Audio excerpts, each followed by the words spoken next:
कुंवारे रहना, मगर ऐसी स्त्री से विवाह कभी मत करना, नहीं तो महागरीब हो जाओगे। बहुत ही ज्ञानवर्धक जानकारी है। दोस्तों, जय श्री राम। प्रिय दर्शकों, बाबा तोपेश्वर यूट्यूब चैनल में आप सभी का फिर से स्वागत है। प्रिय दर्शकों, इस वीडियो में आज की कहानी आपके लिए बहुत ही ज्ञानवर्धक है और मोटिवेशनल भी है, जो आपको बहुत कुछ अच्छी जानकारी देकर जाएगी। प्रिय दर्शकों, इस कहानी में आज का विषय है कि जिंदगी में कुंवारे मर जाना, पर ऐसी चरित्रहीन स्त्री से विवाह कदापि मत करना, नहीं तो जीवन भर महागरीब रहोगे। प्रिय दर्शकों, किसी ने कमाल की बात कही है, स्त्री चाहे तो अपने पति को कंगाल बना दे। आइए जानते हैं इस कहानी के माध्यम से। आपसे निवेदन है कि हमारी कहानी का एक एक शब्द ध्यानपूर्वक जरूर सुनिएगा। प्रिय दर्शकों, एक समय की बात है, किसी समुद्र के किनारे एक गांव था। उस गांव में एक धनंजय नाम का वैश्य ब्राह्मण रहा करता था। वह अपनी माता का बड़ा ही भक्त था। पुण्य के मार्ग से ही धन पैदा करता था और उनसे याचकों को संतुष्ट करता था। सज्जन धनंजय नाम का जो वैश्य था, यशोदानंदन श्री कृष्ण का उपासक था। वह समस्त सत्य गुणों का भंडार था। वह गुरुओं की मंडली में अपने गुरु को छुपाए रखने का चेष्टा करता था। व्यापार से ही उनका जीवन यापन हो रहा था। प्रिय दर्शकों, ब्राह्मण उसके गुणों का बखान किया करते थे। इस प्रकार उत्तम रीतिका और वर्ताव से रहते हुए उस वैश्य ब्राह्मण की माता जो थी, व्यवस्था में अत्यंत अतुल और रोगग्रस्त हो रही थी। धीरे धीरे एक दिन ऐसा आ गया, वह मृत्यु को प्राप्त हो गए। प्रिय दर्शकों, उसकी माता के साथ में ऐसा क्यों हुआ जो रोगग्रस्त होकर के मृत्यु को प्राप्त हो गए? तो आइए एक नजर डालते हैं। प्रिय दर्शकों, उसकी माता जो थी, वह पूर्व काल में जब वह युवती थी तो उसने अपने पति को धोखा देकर गैर पुरुषों के साथ संगम किया था।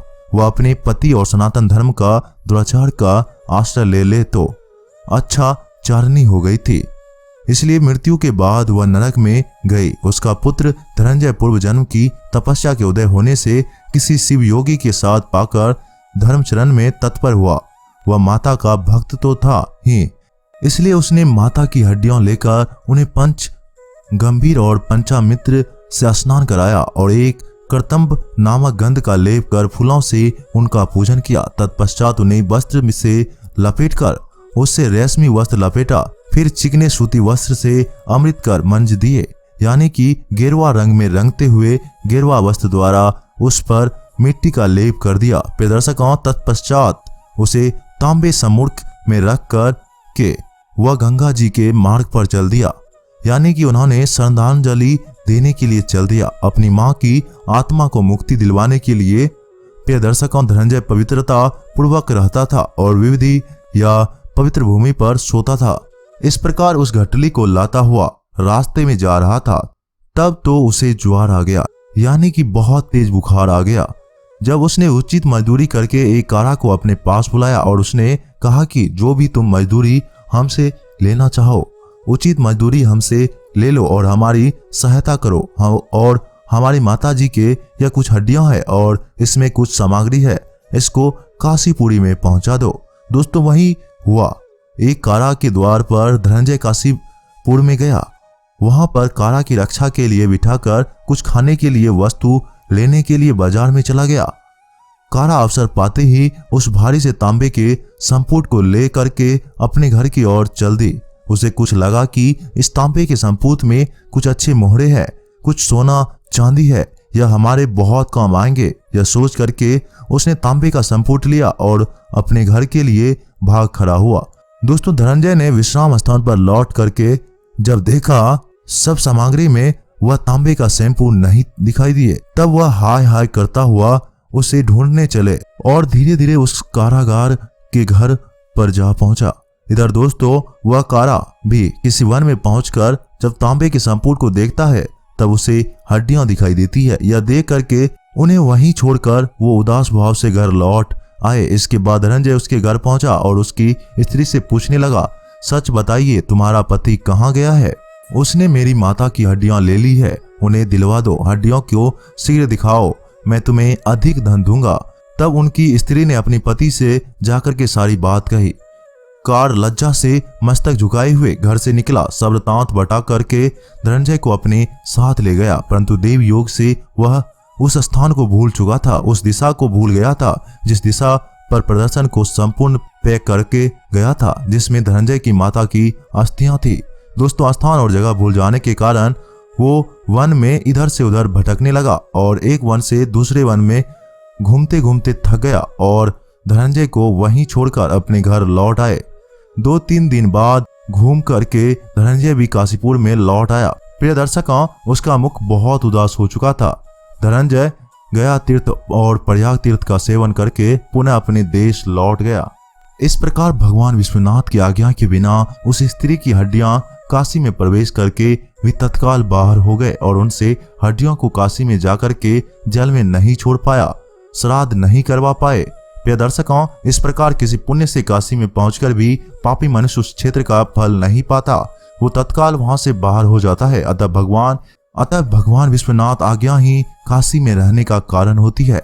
तो मित्रों, यह थी कहानी धनंजय के माता की अस्थियों का। श्राद्ध करवाने के लिए धनंजय काशीपुर में उनकी हड्डियों को लेकर के गया, लेकिन भगवान विश्वनाथ की बिना मर्जी से उन हड्डियों का श्राद्ध नहीं करवा पाए, जल में नहीं छोड़ पाया।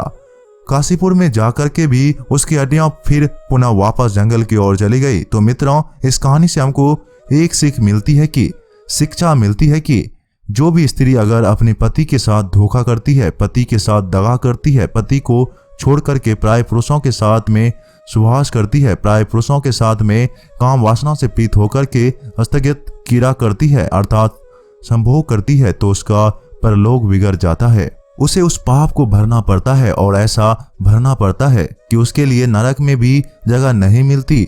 ये क्योंकि प्रिय दर्शकों, गोस्वामी तुलसीदास ने भी रामचरितमानस में एक चौपाई लिखी है, पति बन चाखा बारी बन रखती, जो कर ही रोरर जन्म तिथि, यानी स्त्री अपने पति को छोड़कर प्राय पति के हित करती है, प्रेम करती है अर्थात उसके साथ में गंदा काम करती है, तो उसका परलोक बिगड़ जाता है। इस प्रकार से धनंजय की माता का प्रयोग बिगड़ चुका था। काशी में जाकर के भी उसकी हड्डियां पुनः वापस जंगल में आ गई थी और उन हड्डियों का श्राद्ध नहीं हो पाया। मित्रों, इस कहानी के सीख के अनुसार हम आपको यह समझाना चाह रहे हैं कि मर जाना, लेकिन जिंदगी में ऐसी स्त्री से विवाह मत करना जो स्त्री चरित्रहीन हो, जो स्त्री प्राय पुरुषों से संबंध करती हो, काम वासना में प्रीत होकर के प्राय पुरुषों के साथ संबंध रखती हो, तो मर जाना, लेकिन ऐसी स्त्रियों के साथ कभी विवाह मत करना। चाहे वह स्त्री हो चाहे वह लड़की हो, लेकिन ऐसी नारी के साथ कभी भी विवाह मत करना। अपना उसे जीवन साथी मत बनाना और नहीं तो महागरीब हो जाओगे, क्योंकि कहते हैं कि स्त्री जो होती है वह घर की गृहिणी होती है, जिसे लक्ष्मी का दर्जा दिया जाता है। अगर लक्ष्मी उल्टे सीधे काम करेगी तो घर में गरीबी ही आएगी और एक दिन ऐसा आएगा महान गरीब हो जाओगे। रोटी खाने के लिए भी लाले पड़ जाएंगे, 2 वक्त की रोटी मिलना भी मुनासिब हो जाएगी। और जो स्त्री अपना पति धर्म निभा करके चलती है, वहां लक्ष्मी का वास होती है और वह इंसान तरक्की करता है और अमीर हो जाता है।